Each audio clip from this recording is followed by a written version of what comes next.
Participava de todas as fogueiras, só que assim, financeiramente estava ótima.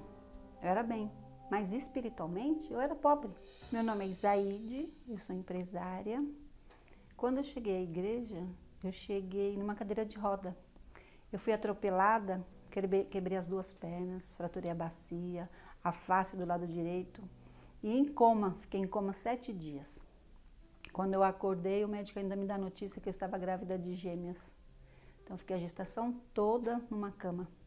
Até que uma obreira foi no hospital me visitar, me passou a palavra, a fé. Eu falei, eu preciso ir nessa igreja. Quando eu cheguei na igreja, era a campanha de Israel. Nem entendia nada, mas quando o pastor falou assim, você vai andar, aquela palavra, você vai andar, eu falei, eu vou andar. Aí eu tinha lojas, quando eu sofri acidente, tinha comércio.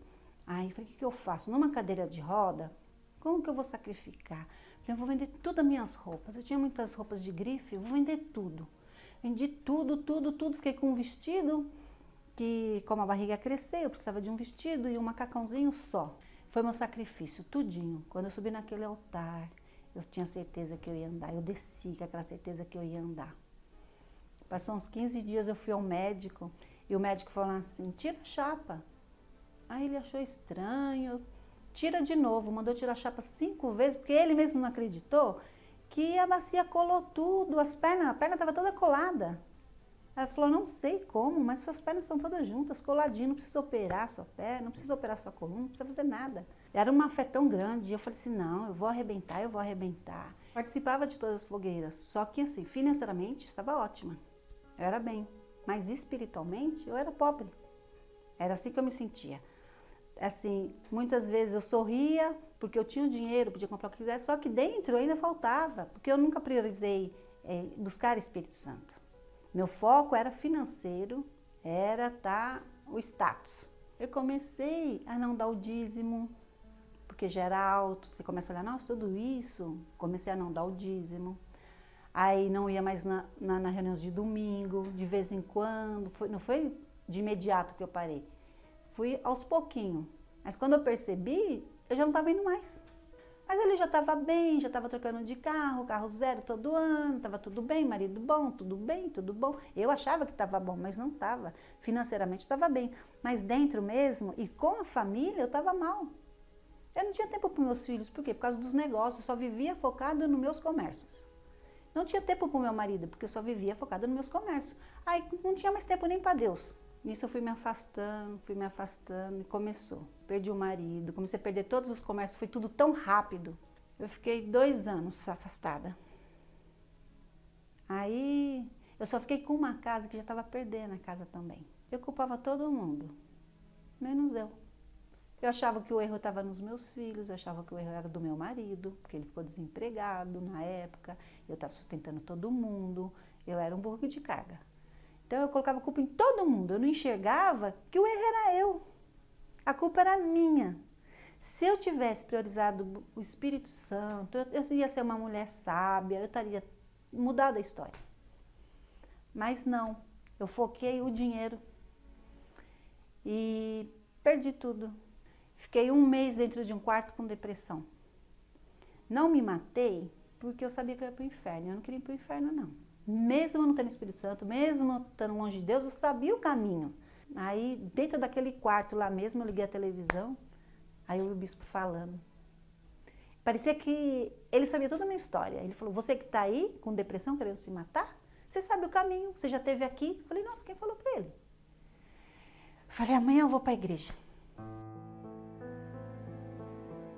Foi quando eu voltei, eu conheci meu marido. Falei, olha, o seu caminho, você quer ficar junto comigo, a gente vai casar direitinho e vamos começar junto no altar. Foi assim que começou uma nova história, nova Isaide. Chegamos lá em Arujá, Fogueira Santa. Estava pregando, eu falei assim, Senhor, eu não quero ser que nem da outra vez. Eu fui hipócrita. Eu só foquei os bens. Eu quero ter uma experiência com o Senhor. Eu quero mudar dentro de mim, entendeu? Eu quero transformar a Isaide. Eu quero mudar o meu jeito de olhar as pessoas, eu quero ter o Espírito Santo. Todo mundo fala do Espírito Santo, eu fiquei 20 anos dentro de uma igreja e eu não tive Espírito Santo. E eu falei, não, eu quero absorver isso, eu quero ter essa paz dentro de mim. Então, se eu tenho que mudar, eu errei muito, eu tenho que primeiro batizar. Cheguei no pastor e falei, pastor, eu preciso me batizar porque eu me afastei, eu fiz tudo errado e eu quero fazer tudo certo. Eu quero ser salva, eu quero ter o Espírito Santo, eu quero mudar. Aí, nunca jejuava na minha vida, 20 anos dentro da igreja, eu nunca jejuei. Falava em jejum, mas aquele jejum de 1 hora, 2 horas, não, tô com fome, tô com fome. Não era nada espiritual, era coisa da carne. Não, eu quero fazer diferente, fazer tudo que eu nunca fiz. Eu vou fazer dessa vez, eu vou todos os dias. Não vou assistir televisão, eu vou desligar celular, eu vou desligar tudo. Eu nunca li a Bíblia. Falei assim, ó, vamos vender tudo, tudo, tudo.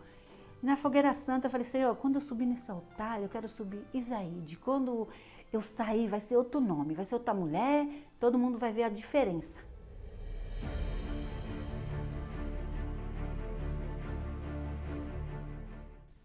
Quando eu desci, ai, veio aquela paz, aquela felicidade, vontade de gritar para todo mundo. Fui selada com o Espírito Santo, foi maravilhoso. Tem que persistir, porque quando você adquire bens sem Espírito Santo, não permanece, você perde tudo. Quando tem o Espírito Santo, até o que é para dar errado, ele te dá visão para dar certo. O meu esposo, ele trabalhava de jardineiro e estava trabalhando de ajudante para um senhor. Ele chegou em casa com as mãos todas com ácido, queimou todos os dedos. Eu falei, você vai pedir demissão. Ele falou, a gente vai passar fome. Eu falei, não. Você não tem fé, acabamos de sair de uma fogueira santa. Deus está conosco, Deus vai abrir porta, não sei aonde, mas Ele vai abrir uma porta. Na garagem de casa tem a garagem, vamos começar a fazer alguma coisa, Deus vai dar uma ideia. Nessa mesma hora um homem chega com um dormitório para ele e falou, eu não quero isso. Eu queria um móvel para minha cozinha assim, de porta de correr. Ele falou, peraí, foi lá fora, quando eu vi o móvel, eu falei, você fez isso? Meu, você é um gênio. Eu casei com um gênio e nem sabia, você é muito inteligente. Ele, não sou nada. Eu falei, claro que você é. Nós vamos começar a fazer móveis para vender. Ele falou, não vai dar dinheiro. Eu falei, claro que vai.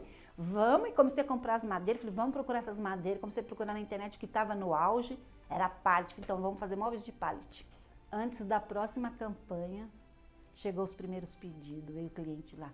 Maravilha, eu falei, não falei que Deus ia arrebentar. Aí começou, ó, eu quero 30 bancos, nossa, 30 bancos. Aí no outro dia, um outro rapaz, ó, eu quero mais 30 bancos. Eu falei, nossa, mais 30 bancos. Já estamos com espaço grande, fazemos móveis, nosso móvel já foi para a Espanha. Temos pedido já até para janeiro, tá arrebentando, graças a Deus. Tem muito pedido de móveis. Não adiantaria ter tudo de novo sem o Espírito Santo. A presença de Deus dentro da gente, não tem dinheiro no mundo que pague. Nada paga. É uma transformação, a pessoa transforma da água para o vinho. Tudo, tudo dentro da gente é transformado. O modo de agir, de falar, as atitudes. O Espírito Santo é tudo na minha vida. Então, você que está participando da campanha, não faça que nem eu, que eu fiz. Fiquei anos e anos fazendo campanha, mas não priorizei o principal, o Espírito Santo. Porque não adianta você ter casa, carros, tudo, e você não tem a presença do Senhor dentro de você. Então, priorize isso. Agora, se você já tem o Espírito Santo, seja fiel se você tem o Espírito Santo e se lança.